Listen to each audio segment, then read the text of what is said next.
Welcome everyone to CG Real Estate Podcast. Very excited to have you guys with us today. As always, we're going to share a lot of information regarding our real estate business, what we do, our lives, and just everything in between. So today, I'm excited to introduce a really dear friend of mine who not only has been my business partner in real estate, but we've grown to become more than just friends, family. And through this business and the relationships that we've had, I mean, just what an incredible last 10, 15 years it's been.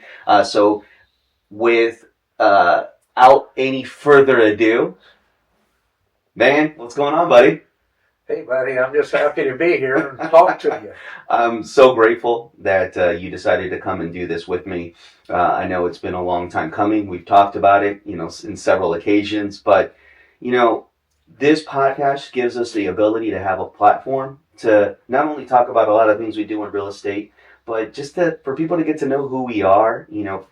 Through this, people have been able to see who my different partners are and different people in real estate that I do business with. And, we're obviously very selective with who we have around. I know you've seen that over the years.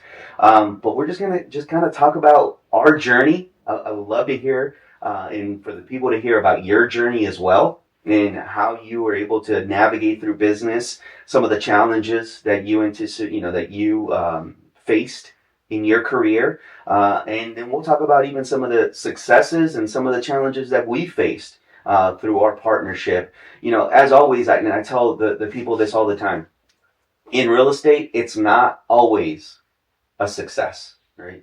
You're going to have failures, but as long as the wins outweigh the losses, we're in good shape.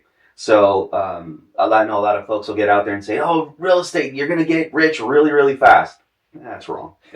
So yeah, it don't happen that way. We want to keep this authentic and real. So tell us a little bit about how you got started with your previous business, when you retired, and kind of just, leading up to when we met. Sure. I did something pretty different from anybody else. When I graduated from college, I went to work with my dad. He had the whole state of Florida. I called on the high schools and I sold class rings, graduation announcements, caps and gowns, yearbooks, band uniforms. And the first 3 years, I kind of covered the whole state as a gopher.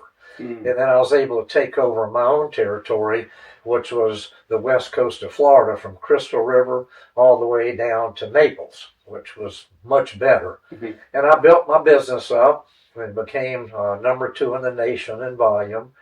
And when I was 50 years old, I was able to sell the business through the company that guaranteed it. And I retired, but my family had a ranch, so I'd go up there and work on the ranch. We raised cattle and timber, and I enjoyed doing that. And then I just happened to get into real estate because my accountant called me one day and said, hey, this couple wants to buy this unit downtown St. Pete, the top floor, and they want to rehab it. Would you be interested in loaning them the money? You can make 12% interest, and you have the property as your collateral. I said, well, sure. Why not? So that was my first one. And then the attorney said, well, if you like doing this, that's what I do anymore. And he had a lot of first mortgages. We would hold first mortgage on the property, and we had the property as the collateral. So I started doing that and loaning money to people, one of which was you. Yeah. And I started loaning money to Carlos as he was flipping houses. Yep. And he made payments to me, never was late.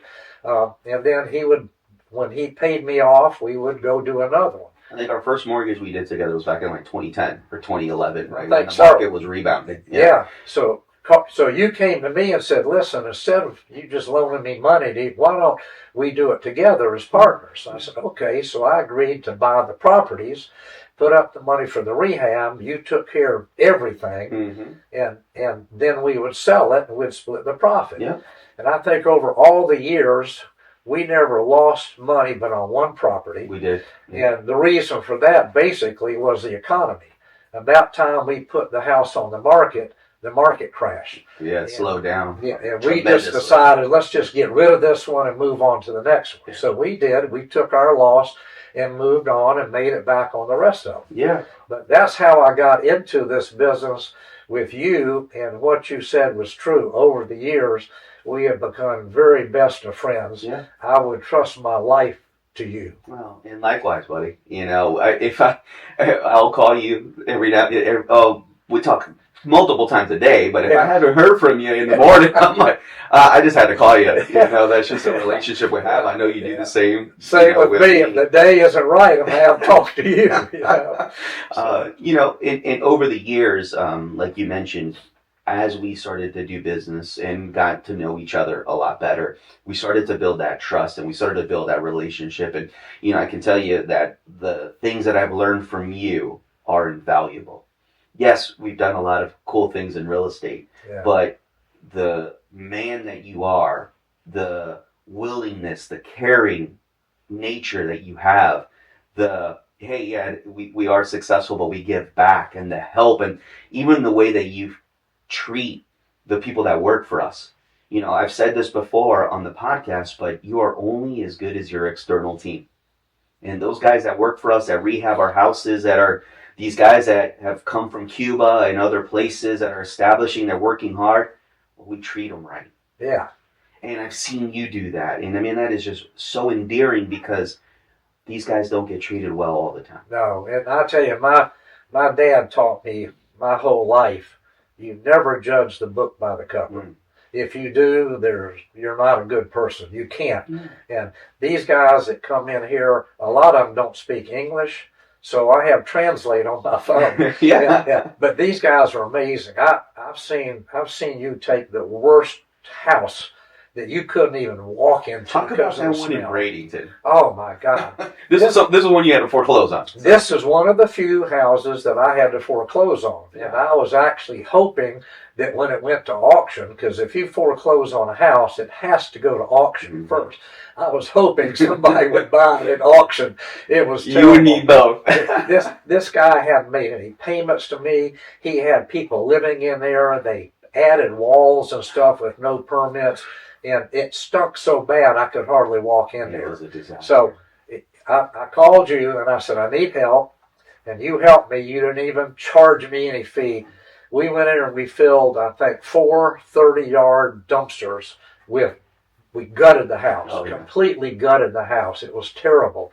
And we turned that house into a 5-bedroom, 4-bath house, 2-story, with 2 fireplaces. With a pool. With a pool on an acre lot. A little over an acre with a pond. With a pond in the back. It was a beautiful piece of property.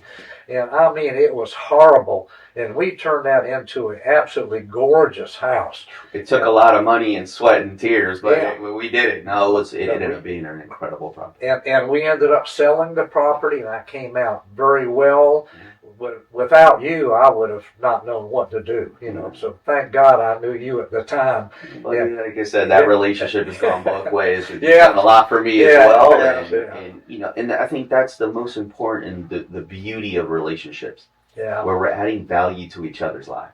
Absolutely. You add value so much to my life, and I'm just blessed that I can add value to your life and what you do. And whenever Van calls me, hey, I need help with this, I'm right there. Oh, you're right there, man. And whatever it takes, and for your family or for anybody, hey, let's go. If it's somebody within our network, we got to go and let's make it happen. And I can't believe I can, but I'm going to be 79 years old next month. I'm almost 80 years old. Look how good you look, though, buddy. Well, hey, I still work out. You do. I took Clint Eastwood's advice. I said, don't let the old man in. Nope. So that's it. You got to keep that old man in there. I still go to the gym, but as far as this real estate, this has been amazing.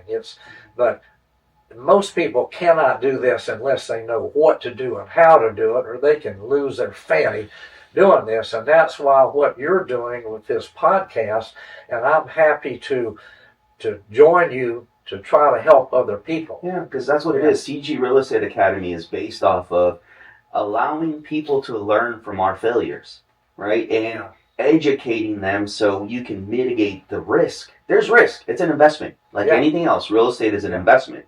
We just want to be as good about mitigating the risk, finding the right property. Remember, we talked about that. It all starts with the way that you buy. Oh, yeah. The price that you buy. Yeah. But then from there, effectively managing the renovation making sure you're going within budget, making sure that you're doing the right things that people are going to want to see when you go to sell it, and all of that in between, right? So, Yeah. and even the leveraging side of it. How do you find a hard money lender if you don't have all the capital?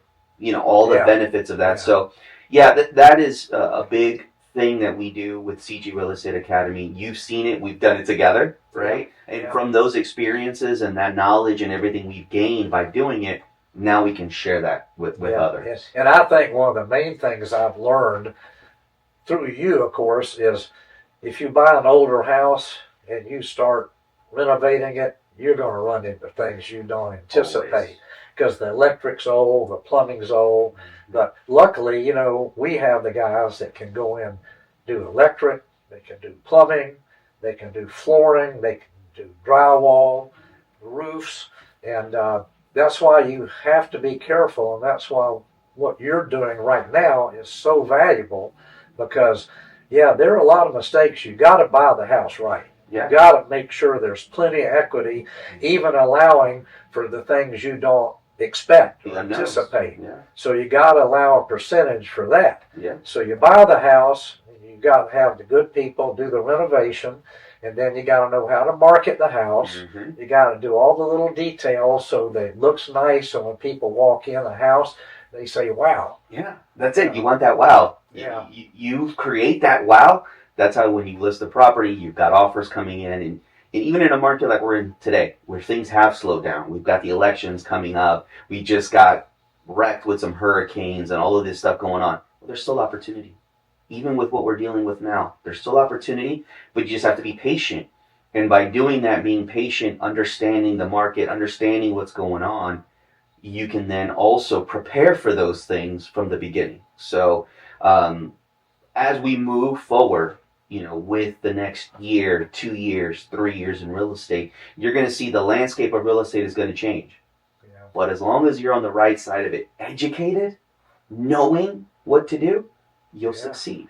If you're not, you don't know, that's where failure comes in, just like anything in life, right? Well, and this has been a very hard year for me. You got to excuse me because it's hard to talk about, but I lost my beautiful wife of 54 years to cancer in June. So that's been very, very difficult. But on top of that, we've had these two horrible, horrible hurricanes. Yeah. And there's so many people out there that are suffering, and I try to help when I can. I support Metropolitan Ministries, SPCA, because you want to help people. Yeah. And I'm sorry if I get a little emotional. That's all right. Sally was an incredible woman. Yeah. She was a beautiful hard loss for all of us. It was she's such a beautiful, warm-hearted, classy lady. She just loved everyone. She always went out dressed nice and wore her heels, and everybody at our club loved her. And it's just hard now to adjust. I got to adjust to be without her and living alone, just me and my two cats. Yeah. Bo and Bentley, but they're a good comfort. And fortunately, I have a beautiful daughter. And she's 61, she's single, and we've always been close. And she was with me through this horrible ordeal with Sally, which even made us closer. Yeah. So we kind of have a standing date on Friday nights. We go out, we have dinner. She loves to do the two-step with me, just like Sally did. Yeah. So we're getting out, and I'm okay.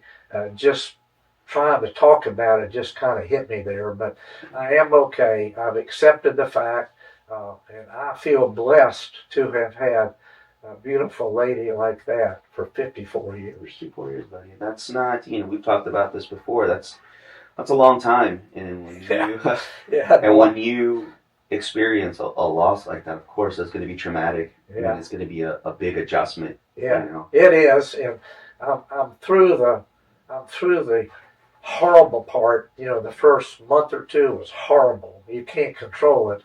And I'm okay now. I've accepted the fact that I'm moving on.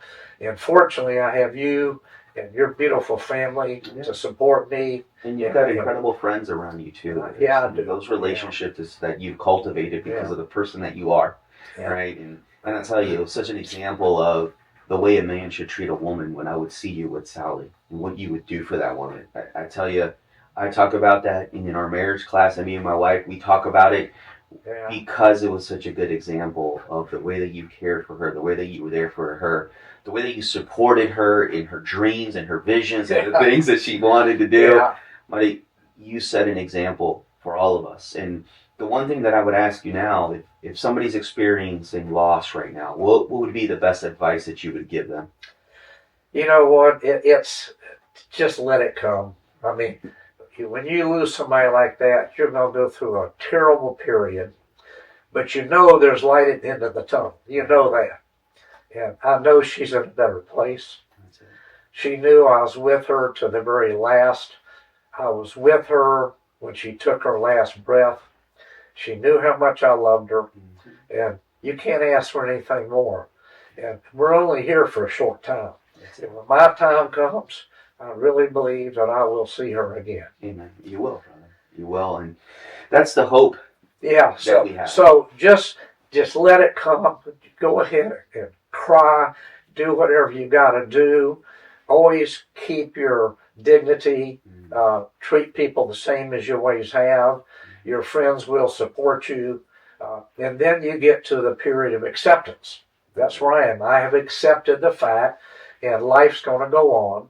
So, that's where I'm at. And just still working with you, and we have these projects that we do, and it's very rewarding for us, but it's so nice to be able to go out there and do what you're doing now to try to help other people. That's it. Because so many people need help, and being able to learn how to navigate this process of rehabbing, and you're right, it's not a simple thing. It's not. You got to buy the property right, number one. You got to estimate what your rehab's going to be. And you got to research what you think that property is going to be worth in the end. Yeah. And that's where you're good. You do comparables. When you go in and you tell me you think a house is going to cost $75,000 to complete and rehab, it's amazing because it's so close to that. Yeah. And we have, unknowns, but we kind of have to factor for those unknowns as well. Yeah, surprises. But you do that well. And when you're teaching these other people that are watching this or your podcast, it really helps them know kind of what to expect and be prepared for it and have the financial ability to cover any unexpected things you may find. And then in the end, we do it where we know we have a lot of equity. Yeah. You got to have the equity.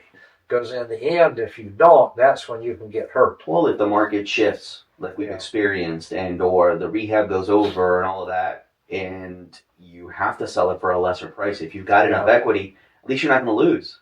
You might only make 15, 20 grand. Okay, it's not this 50, 60, maybe 80 that you projected, but you can recoup all of your investment back. You put a little bit of money in the bank account, and then you go and do it again. You do it again. You may make less than what you thought, but as long as you make a profit and walk away from there, great. And then, like I say, that's the reality. Be prepared once in a while for unknown reasons and maybe take a little hit. Yeah. And then you just take your hit, suck it up, and go on to the next one. And that's the reality of this business. And that's what a lot of people won't talk about. It's all, oh no, this is great. It is great. Yeah. But you're also going to deal with a lot of challenges. Yes. And you're going to deal with some heartache, and you're going to deal with, having to go through a process where you spent all of this time doing something, and maybe it's not as rewarding as you expected, but that's okay. Yeah. Because at the end of the day, what we do is we're adding value. We're adding value to our community. We're adding value to these homes that otherwise would sit there distressed. Yeah. We're doing something positive, and at the same time, there's a reward because of it. And I think that's the way that I know that you operate your life. That's the way that I operate my life. I want to go out and help and add value to the community, to other people, to those around us who need it. Yeah. More so than what we get in return. And there's a lot of people out there that need help right now. And fortunately, I've done well in life, and that's why now, I can contribute. So, excuse me, I think my nose is running. Even at my age, I'm still working, making money.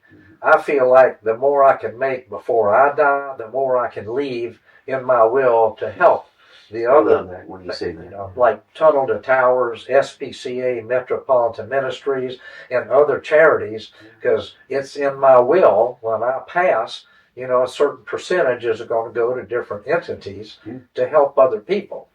And that's the ability, and because of what you've done, Yeah. that you're able to do. And the unfortunate reality is a lot of people don't think that way. They want to Yeah. hoard all this that they've made and not Yeah. help a single person, Yeah. and that's obviously not the way to live life and to do things. Well, and not only that, people say, okay, I'll help you, but I want this. Oh I want a percentage of it. And Carlos, when you help, like our roofer, Lucas, send him to other jobs, or I'll have a neighbor, and I don't want anything out of it. You don't want anything. You know, it's helping him and his family. Absolutely. And he treats the people right that he works with, and it all goes together. Yeah, and by us doing that, by us being able to help out, and even those that are part of our external team, which are a lot of our subcontractors and contractors that we work with, they make us a priority. And you've seen it over the last 10, 12 years. We've had the same guys. Yeah. They're not going anywhere. No. They're loyal. Yeah. But you got to take care of them. Treat them right. Treat them with respect. We treat them right. I usually buy them lunch and go eat lunch with them, and give them a little cash at the end. Oh, one thing I was going to show you, this necklace. Oh, yeah. That was custom made for Sally. Mm-hmm. You keep that right next to your heart, buddy. And, you know, that is something I know that gives you comfort. And you know that she's with you. And, you know, share this if you don't mind, if you can get through it. One thing that really just, it's still unexplainable, but I know it was a God thing, right? Yeah. Talk to us about that little bunny that you found in your luggage. My first cousin, Gene Williams in Gainesville, we were very close. He has 3 funeral homes. He died of lung cancer 8 years ago. And during this hard process with Sally, I kept talking to Vonda Williams, his widow. And she really helped me. She told me what she experienced with Gene, what to look for, and it really prepared me because I went through the same things with Sally. And Gene's son, Rick Williams, now owns the funeral homes. When Sally passed, he came and got her, took her to Gainesville to the funeral home, did the cremation, and brought her back to me. So she was always with family. So I decided about a couple of months after Sally passed, I wanted to go to Gainesville and stay at Vonda's house and go to dinner with Vonda and Rick and his wife Kelly. So I took my overnight satchel down off the top shelf in my closet. I hadn't used it in years. I put it on the closet floor and I completely emptied it. I took everything out of there, and some of the old stuff I threw away. I put in my shaving kit, you know, all my stuff I would need the next morning, because I went up on a Saturday, came back on a Sunday. So it was empty. So I got to Vonda's house. She said, here's your bedroom, here's your bathroom. I went in the bathroom and I took my shaving kit out, my shampoo, my hairbrush for the next morning. And in my bag was a little 2-inch tall ceramic rabbit. It was not in my bag Friday night because I emptied the bag. So I looked at that rabbit and no one touched it. You know, I'd never seen it before. So I took that little rabbit, went in the kitchen. I said, Vonda, I want you to look what I found in my bag. And I was holding this little 2-inch rabbit. I said, it wasn't in there last night. I don't know how it got in there. She looks at me with this strange look and she said, Van, just look around.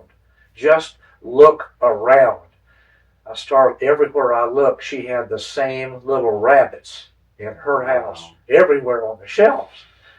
We're sitting there with our mouths hanging over. I said, there is no possible explanation how this could happen. I've never been in her house.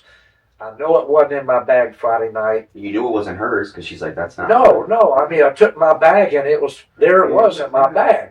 So I got home and I called Carolyn Brubaker. She's our minister. Her husband is a minister in St. Pete. They've been ministers for 40 years. He's a city police officer. He's trained everybody on the force. And I told her the story. She said, I'll tell you how it happened. I can tell you how. It says in the Bible that God can work in mysterious ways. He can create things. He says, I'm telling you that God put that rabbit in your bag to tell you that Sally is okay and he's with you. Mm. So I called Vonda and I said, Vonda, I got the explanation that we wanted. So God's telling you also that Gene is okay, because there's no other possible explanation for that. So I accept it. And now, since I didn't know really what to believe when you died, because nobody could prove it, I've read the stories, but now I know. You know. I know. You know, and I know we had that conversation as well. Yeah. About accepting in that salvation that we need in order to be able to get to that next place. So I know she's okay. She's in a beautiful urn in the house. The little rabbit is right next to her urn. And I've shared this story with so many people, and it's unbelievable how many people have told me a very similar story. Yeah.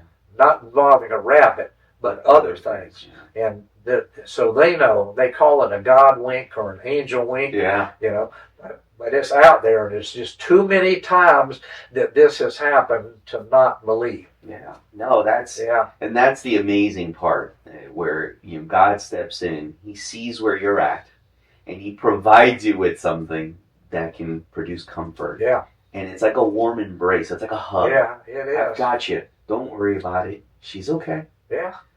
You know where she's at, and I'm waiting for you as well. And so is she. But that's the incredible reality, and I love hearing stories like that, because that makes faith come alive. Yeah, it does. So, now, even though I wasn't sure what to believe, do you die and it's just dark? But now I know. Now I know.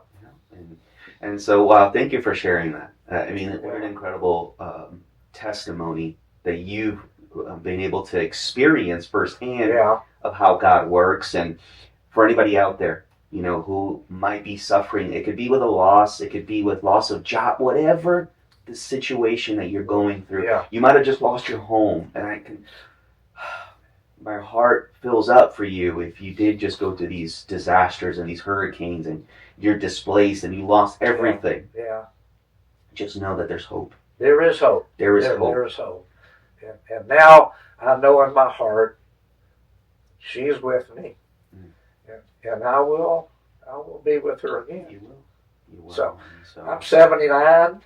How long do I have? Who knows? If I can have 10... I need you around for a little while longer, so you ain't going nowhere. If I can have 10 more years till I'm 89, I'd be happy with that. Absolutely. If there's any more after that, it's okay, as long as I'm not drooling on myself. We just got to keep making more money so we can help more people, so I can right? help more people, and that's what I'm after. I love right that, now. buddy. Well, listen, thank you so much for taking time out of your day to come and do this with me. I love you. Yeah, You're my best too, friend. buddy. I truly cherish our relationship, and I'm just so grateful that God has blessed me with a person like you in my life. Well, I needed it. So I feel the same way, buddy. And now I'm looking forward to us to continue. Things have changed, and now they're for one loss. They say when one door closes, another door opens, and you don't want that to happen. But when it's there, the main thing is I'm just kind of riding your shirt tails now, because I'm older and I'm not as aggressive as I was. Yeah. I still go work out. There you go. I ain't gonna let the old man. We're gonna keep you young. Yeah. We're gonna keep your mind sharp by doing these things. Buddy. And so, thank you everyone for tuning in today. Just super grateful for this platform that we have. And Van, thank you again for coming, and tune in next week. We're going to have another guest. I'll be sharing some of that information on the socials. Another incredible guest who's going to share about their journey, their experiences in real estate. So thank you everybody for tuning in, and we'll catch you on the next episode. I want to share one more thing before we end. Those of you that are watching this, after all these years, I know your character. And if Carlos tells you something, it's going to be the truth. I've never known you to lie or misrepresent anything. So listen to Carlos and take his advice, and you will learn something. He's not a shyster trying to make something out of this. So it's a great opportunity. So thank you, buddy. Thank you for those kind words. I love you, buddy. You too, buddy. All righty. We'll see you guys soon. Thanks.